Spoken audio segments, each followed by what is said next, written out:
adalah sebuah pertarungan, the fighting, karena menuntut seluruh kader-kader partai buruh menata ulang, mengocok kembali tentang tatanan ketatanegaraan yang kita menginginkan dari sudut pandang partai buruh yang akan kita tawarkan kepada rakyat, yaitu kita sebut welfare state, negara kesejahteraan.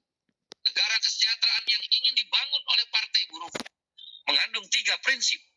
Tentu berbeda dengan negara kesejahteraan welfare state yang juga digaungkan oleh partai-partai politik lain. Perbedaan itu terkandung dalam 3 prinsip negara kesejahteraan yang ingin dibangun oleh partai. Kocok ulang, bangun kembali, dan lakukan perubahan secara signifikan, tidak sebatas dalam permukaan atau kulit. Yang pertama, prinsip kesetaraan kesempatan. Kau boleh kaya, tapi jangan miskinkan kamu. Itulah yang ingin dibangun oleh partai buruh dalam welfare state. Tidak akan kita biarkan tambang-tambang, sawit-sawit, ikan-ikan, kebun-kebun, hasil-hasil pajak, keringat-keringat buru-buru pabrik dideru-deru mesin. Para pekerja perempuan yang bekerja di tengah malam dalam berjualan di pasar tradisional, ibu-ibu jamu gendong, para abang tukang becak, tukang ojek, supir-supir angkot, supir-supir truk, supir-supir bis, mama-mama yang bekerja di tengah malam dan pagi hari, pasar-pasar tradisional Indonesia Timur, para perawat, para bidan, para gelandangan, para pengemis, para buruh migran, para miskin kota, para miskin desa, seluruhnya kita sebut guru, tenaga honorer, yang kita sebut kelas pekerja, rakyat jelata. Kita ingin kocok ulang. Kau boleh kaya, jangan miskinkan. Prinsip kedua adalah redistribusi kekayaan yang adil dan merata. Selalu saya bilang, para orang kaya dan pemilik modal, cara mengambil kekayaan negara dengan berbisnis dan berusaha, serta berinvestasi. Kita tidak melarang. Kita setuju dengan para pengusaha, dengan para pemilik modal yang mengambil kekayaan negara dengan cara berinvestasi dan berbisnis. Mereka pinjam uang-uang rakyat, tabungan-tabungan orang kecil melalui bank-bank untuk bisnisnya.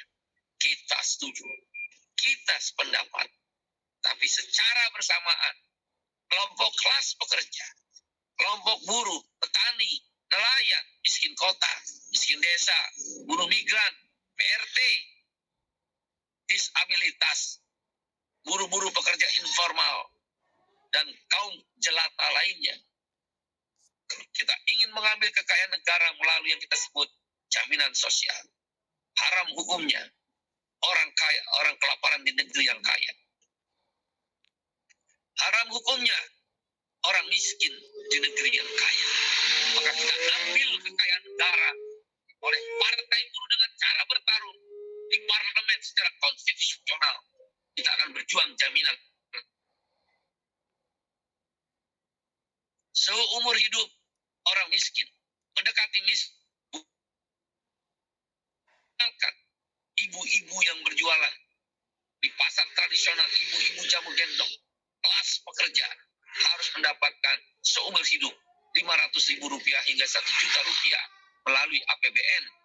Jumlah orang miskin yang hanya sekitar 27,7 juta. Atau kalau kita bulatkan 30 juta orang, hanya 15 triliun per bulan. Dikalikan 12 bulan, APBN hanya menyediakan 180 triliun. Kecil. Partai buruh akan bertarung. Jaminan pendidikan. Anak-anak buruh harus sekolah di sekolah terbaik.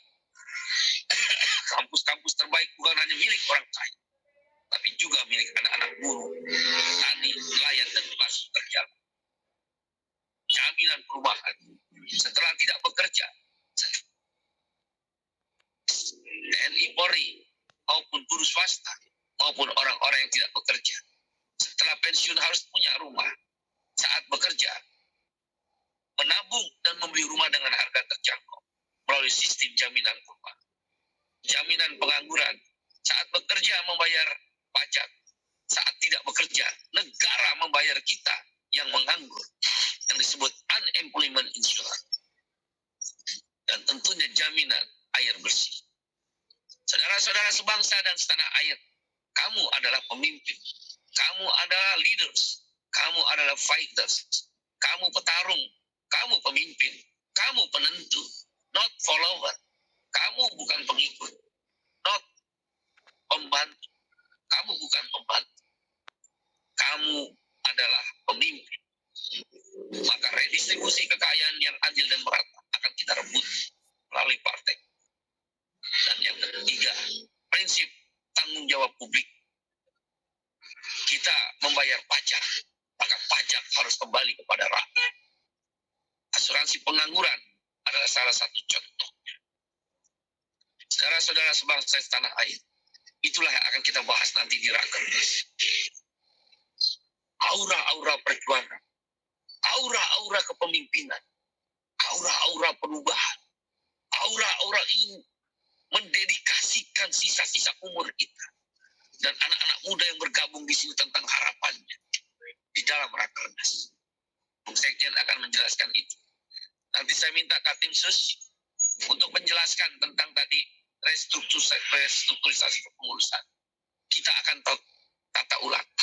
Saya minta, jangan tinggi hati, jangan merasa menang sendiri, dan tidak boleh termasuk saya merasa berjasa di partai ini. Semua sudah bekerja keras. Sekecil apapun pengorbanan dan kerja keras, partai ini akan mendapat tempat. Tidak ada yang lebih hebat, tidak ada yang lebih rendah, tidak ada yang lebih tinggi, tidak ada yang lebih lemah. Semua punya peran. Seperti kayu bakar, bonggol kayu, bagus untuk kayu bakar. Pucuk kayu, bagus untuk kayu bakar.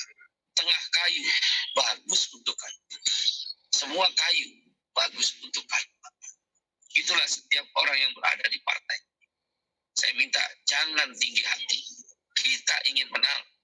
Kita ingin memastikan kursi-kursi parlemen dikuasai oleh partai buruh.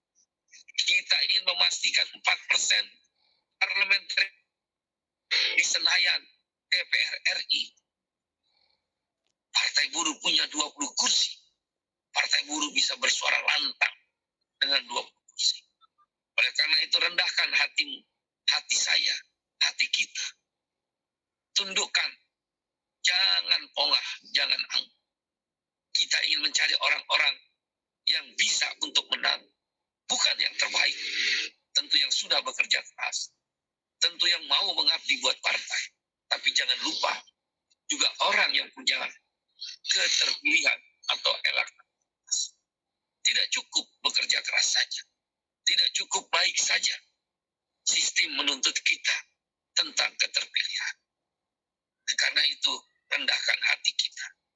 Sebagai presiden partai, saya meminta kepada kamu, rendahkan hatimu. Tundukkan kepala dan hati.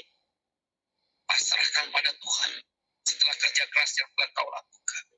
Cari orang-orang yang akan memenangkan pertarungan ini. Tetapi orang-orang yang memenangkan itu tetap di bawah garis komandomu sebagai pemimpin. Sami'na wa ata'na. Wahai pemimpin, sami'na, kami dengar, wa ata'na, kami taat. Loyal kepada partai, menjaga kemuliaan partai, menjaga marwah partai, menjaga kejayaan partai. Karena partai adalah alat untuk merebut kekuasaan. The fighting of election. Merebut pemenangan pemilu. The fighting of power. Kita ingin menjadikan kekuasaan itu sebagai alat kebaikan.